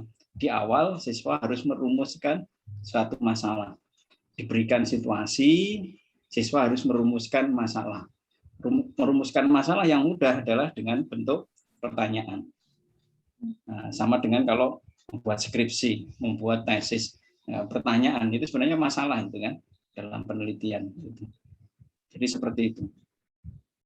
Jadi problem posing itu apakah hanya dilakukan saat pembelajaran aja atau ketika kita sudah PH, kemudian PAS, itu apakah bisa juga dilakukan, Prof? Bisa, jadi bisa saja. Jadi bisa dilakukan. Jadi itu kreativitas Ibu. Nanti kalau misalkan itu bisa dibuat best practice-nya, ya itu best practice-nya bisa. Jadi aktivitasnya memuat problem posing gitu ya, tapi nanti dalam dalam pembelajaran atau dalam menilai bisa menjadi best practice itu ya. Terima kasih Prof. Sama-sama. Ada lagi? Terima kasih Ustazah Umi. Selanjutnya Ustazah Fida, Prof. Ada yang raise hand ini. Nah, kepada Ustazah Fida kami persilakan. Terima kasih Ustaz Rudi untuk Ya, Profesor tadi saya tertarik dengan ketika diberikan yang untuk menarik perhatian kita ya tadi ya, untuk di awal diberikan suatu video, suatu problem yang kita juga nanti bertanya-tanya. Nah itu saya jadi kepikiran ketika ada gambar tadi yang juga memunculkan beberapa pertanyaan, itu kepikiran juga ketika mengajarkan siswa untuk wawancara. Nah, itu Pak di tematik kan ada ya wawancara itu. Nah, kalau menggunakan ini sebenarnya itu untuk mengajarkan ke anak-anak itu lebih bagus teorinya terlebih dahulu yang diberikan, kayak misalnya wawancara kan harus memenuhi 5W, 1H dan sebagainya itu, ataukah kita merangsang keingintahuan anak dulu untuk berani bertanya, juga keinginannya untuk berani bertanya. Setelah itu, setelah mereka sudah muncul hal tersebut, baru kita tata kembali untuk bahasanya atau bagaimana? Ya, jadi di siswa dibiarkan dulu, Bu. Nanti ya ada bagian misalkan ketika bahasa Indonesia, kita harus menata gitu ya pertanyaan yang baik atau bagaimana gitu. Tapi paling tidak ya kita biarkan dulu inquiry-nya. Jadi diberi kebebasan gitu kan. Pembelajaran sekarang itu lebih berbasis pada siswa dan tidak menyalahkan. Jadi biarkan siswa itu berani. Jadi kelemahan sekarang itu kan siswa tidak berani gitu. Jadi dipikir kalau sekolah itu harus benar gitu. Yang membuat pertanyaan itu harus benar gitu. Jadi kan bisa jadi pertama itu dia nggak bisa membuat pertanyaan itu. Kadang-kadang kita membedakan antara ini pertanyaan, ini pernyataan itu tidak bisa dibedakan. Nah, biasanya siswa membuat seperti itu. Jadi dibiarkan. Kalau misalkan dia ada yang salah, ya enggak apa-apa, biarkan saja. Nah, nanti coba ini kalau dibuat untuk pertanyaan, jadi yang seperti apa ya? Itu. Jadi tidak disalahkan, biarkan saja dia berkembang gitu. Nanti pada akhirnya kita memberikan meluruskan, diberikan contoh atau yang kasus yang memang diterima gitu. Jadi seperti itu. Jadi kalau kekurangan kita selama ini kan pembelajaran di SD itu akhirnya siswanya tidak berani untuk bertanya, gitu. Ini sebenarnya memotivasi untuk siswa itu bertanya. Biasanya anak awal-awal itu kan berani ngacung-ngacung gitu, tapi begitu Bapak Ibu mengajar gitu, kayaknya akhirnya tidak, kan berkurang itu, keberaniannya berkurang, semakin banyak pengetahuannya semakin tidak berani bertanya, ya. Karena kalau bertanya nanti bisa diciduk gitu ya, atau apa gitu. Jadi kita sudah terintimidasi gitu sebenarnya. Jadi kita biarkan. Ini sebenarnya untuk gerakan gitu ya, gerakan untuk bertanya itu diperlukan. Jadi kalau misalkan di SD Muhammadiyah ini punya visi dengan metode bertanya atau problem posing gitu ya, intinya kan ini, nanti namanya silahkan diberi nama macam-macam. Ada yang namanya dulu ada yang bersembi, tapi aktivitas di dalamnya itu ada aktivitas mengajukan pertanyaan, membuat soal gitu. Silahkan gitu ya. Itu Bu ya, jadi silahkan. Monggo. Oke, terima kasih. Terima kasih. Prof, ini ada lagi Prof, dari Ustazah Indah di bahasa Indonesia itu ada membuat pertanyaan yang jawabannya ada di dalam bacaan. Apakah itu termasuk problem posing ya Prof? Ya, bisa Bu. Ini Bu Indah ya, Indah, Indah ya. Ustazah Indah. Di bahasa Indonesia itu ada membuat pertanyaan yang jawabannya ada di dalam bacaan. Ya, jadi apa? Kita tidak bisa ini ya, kan harus katakan langsung siswa diajar berpikir kritis atau berpikir kreatif itu tidak akan langsung seperti itu. Jadi yang pertama yang dilatihkan itu kayak yang model 1 itu sebenarnya untuk awal. Jadi belum sampai istilahnya yang rumit gitu ya. Jadi siswanya perlu dibiasakan untuk diberi tugas untuk membuat pertanyaan, membuat soal. Nah, jadi bisa jadi nanti kegiatannya itu dia membuat soal dan jawabannya ada di buku itu. Tidak apa-apa, itu mengulang kan. Nah, atau dia meniru soal yang sudah ada. Tidak apa-apa, jadi biarkan saja. Tadi meniru ya ya tidak usah disebut kamu meniru ya, nggak usah begitu. Biarkan, karena Bapak Ibu kita kan belajar itu diawali yang paling dasar itu imitasi, meniru. Jadi kita itu kan meniru juga dulunya. Nggak mungkin langsung bisa pinter seperti ini jadi guru gitu ya, enggak. Tapi ada yang ditiru, imitasi. Jadi dibolehkan itu meniru dulu. Terus nanti kalau harus ditingkatkan pada tugasnya. Jadi misalkan coba buat soal yang jawabannya itu misalkan, atau buat soal yang mungkin sulit untuk teman kamu. Nah, ini sulit gimana dia cari-cari kan? Sulit itu kalau kira-kira jawabannya tidak ada di soal itu, di buku itu. Ya kan? Atau ini buat soal yang jawabannya tidak langsung ada pada buku itu. Perlu digunakan tidak langsung ada dalam soal itu. Misalkan. Jadi tugasnya lebih meningkat lagi. Itu. Jadi bahkan lagi yang berikutnya buat soal yang lebih sulit atau buat soal yang berbeda dari di buku. Nah, itu sudah mengarahkan kepada bentuk soal yang berbeda, yang lebih baik lagi itu. Jadi yang pertama biarkan dulu, biasa dulu. Coba kamu buat soal dari buku bacaan itu, buat soal. Dia mungkin mencontoh di situ dengan kalimat berbeda. Nah, dia membuat kalimat berbeda itu kan keterampilan sendiri loh itu. Kalau bahasa Indonesia belum tentu orang bisa itu. Soalnya jawabannya sama, tapi pertanyaannya berbeda. Kan ada itu parafrase, gitu, memparafrase. Dan dia sudah belajar itu, dia belajar membuat pertanyaan yang berbeda. Jawabannya memang sama. Itu sudah bagus itu. Ya. Jadi yang dilakukan oleh siswa, Bapak Ibu kita lihat dari sisi baiknya.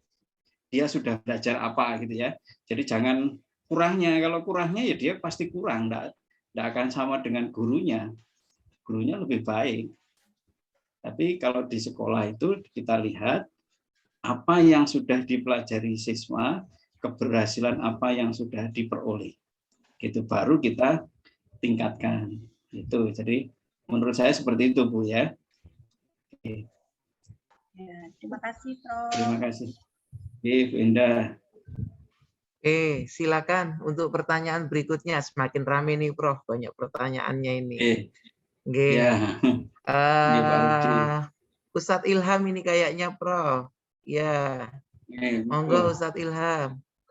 Baik, terima kasih Sarudi. Ini Pak Tatak mau tanya.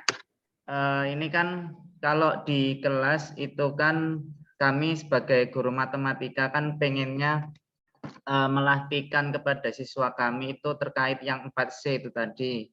Nah, salah satu cara yang mungkin bisa kami usahakan kepada anak-anak itu melatihkan untuk memberikan soal matematika yang berupa soal cerita. Tapi lebih banyak di kelas itu anak-anak itu kesusahan dalam memahami ataupun menyelesaikan soal matematika yang berhubungan dengan soal cerita itu tadi. Tapi lebih senangnya itu diberikan soal yang langsung berbentuk angka matematis gitu. Nah, barangkali Pak Tatak punya resep kepada kami bagaimana kami sebagai guru itu bisa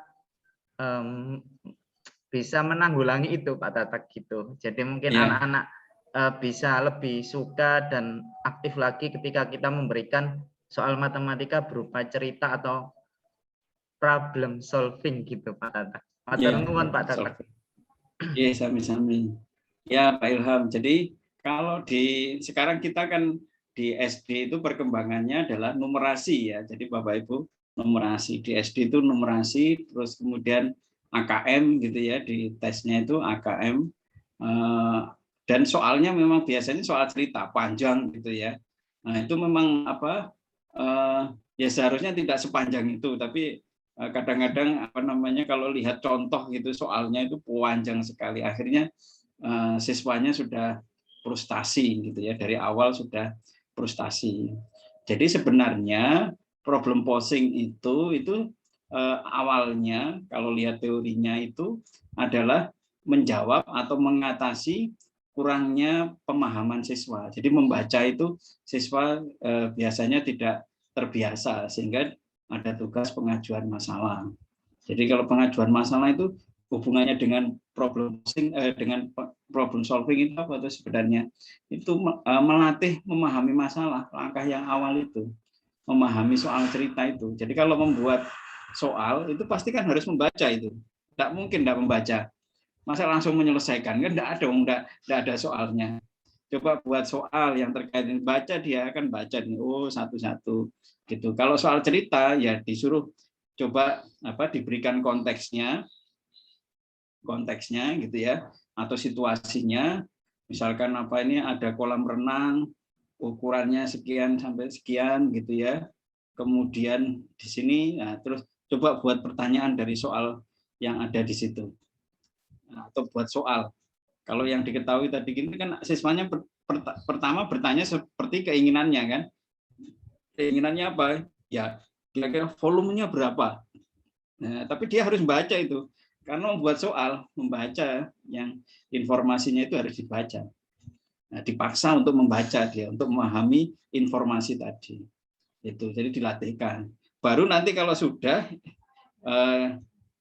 Pak Ilham memberikan tugas berikutnya menyelesaikan soal dari yang ada di situ dengan keinginannya sendiri. Misalkan ini kira-kira dimasuki air ya, soal yang baru gitu ya. Kalau ini dimasuki air dengan sekian tangki gitu ya, satu tangki itu adalah berapa liter gitu ya. Kira-kira ini muat atau tidak gitu kan pertanyaannya. Nah, ini siswanya baru menyelesaikan soalnya. Kalau soalnya dibuat keseluruhan kan panjang itu tadi. Misalkan ada kolam renang begini, terus ada yang seperti ini, kemudian mau ada truk galon yang ininya sekian, ini sekian, sudah lewat bacanya. Tapi kalau dipenggal terakhir diambil yang bagian itu, tapi siswanya disuruh membuat soal. Gitu. Ini yang dimaksud yang kedua tadi, problem solving, tapi yang kedua within solution, dalam penyelesaian tadi. Langkah yang kedua, model yang bukan model pembelajarannya, tapi pengajuan masalah bentuk yang kedua. Itu bisa juga itu. Jadi dilatih membaca siswanya, numerasi gitu ya. Terus itu tidak bisa dihindari memang. Jadi kalau siswanya ya pasti nggak akan suka. Kalau Bapak Ibu biasa, ini kan nggak akan suka. Diberi tugas membuat RPP, suka atau tidak suka guru itu? Nggak suka kan? Siapa yang suka buat RPP gitu ya? Nggak suka, Prof. Nah, tapi iya. Ya kan mungkin suka, tapi kan harus dibuat karena untuk orang lain supaya tahu bagaimana rencananya, bagaimana itunya gitu. Nah, akhirnya apa? Ya dipaksa. Yang tidak mau harus dipaksa. Kalau Pak Ilham nggak mau ya dipaksa membuat RPP tadi, harus yang mungkin terkait dengan berpikir kritis atau berpikir kreatif itu. Jadi anak siswa itu nggak bisa harus bukan dipaksa ya, diarahkan ke sana. Tapi kalau mengikuti siswa sendiri nggak akan dia tidak tahu nanti ke depan itu seperti apa. Yang tahu adalah kita sebagai gurunya itu. Ya. Oke, seperti itu ya. Kira-kira menjawab Pak Ilham maksudnya sudah tergambar ya? Oke, Pak Tatak. Insya Allah. Ya, terima kasih. Terima kasih Ustadz Ilham atas pertanyaannya. Barangkali ada yang perlu ditanyakan sebelum untuk kegiatan IHT kali ini kita akhiri. Oke, rasanya sudah, Prof. Teman-teman sudah paham akan apa itu problem posing yang mana bisa meningkatkan kreativitas siswa. Ini tadi ada hal yang sangat penting dari Prof. Tatak, yaitu melihat siswa itu dari sisi baiknya, bukan dari sisi kekurangannya. Itu menjadi catatan untuk kami bersama tentunya. Oke, terima kasih Ustaz Sada atas waktunya sehingga kita bisa untuk berdiskusi atau mengikuti kegiatan IHT ini, dan kami ucapkan terima kasih banyak kepada Prof. Tatak selaku pemateri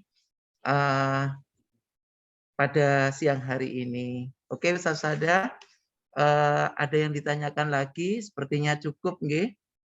Oke, baik Ustaz Sada, dengan telah disampaikannya materi IHT tadi oleh Prof. Tatak, sampailah kita di penghujung acara. Marilah kita acara pada siang hari ini atau sore hari ini kita tutup dengan bacaan hamdalah. Alhamdulillahirabbil alamin. Terima kasih banyak Prof atas ilmu-ilmunya yang sudah diberikan kepada kami, sehingga kami selaku Sastada yang ada di SD Muhammadiyah Manyar akan lebih terupgrade atas wawasan-wawasan atau informasi-informasi tadi yang sudah diberikan oleh Prof. Cukup dari kami akhiri dengan doa penutup majelis. Subhanakallahumma wa bihamdik asyhadu alla ilaha illa ant astaghfiruka wa atubu ilaik. Wassalamualaikum warahmatullahi wabarakatuh. Waalaikumsalam warahmatullahi wabarakatuh. Matur nuwun sangat Prof. Tatak ilmunya. Sehat semuanya. Nggih, Prof juga sehat, Prof. Amin. Sehat selalu, Prof. Terima kasih. Sami-sami. Bagaimana cuaca di sana, Prof? Mendung kah? Ya, mendung biasa. Nah, tapi nggak terlalu ya. Ya, semoga tidak hujan. Nggih. Matur nuwun. Terima kasih Bapak Ibu. Assalamualaikum. Waalaikumsalam warahmatullahi wabarakatuh.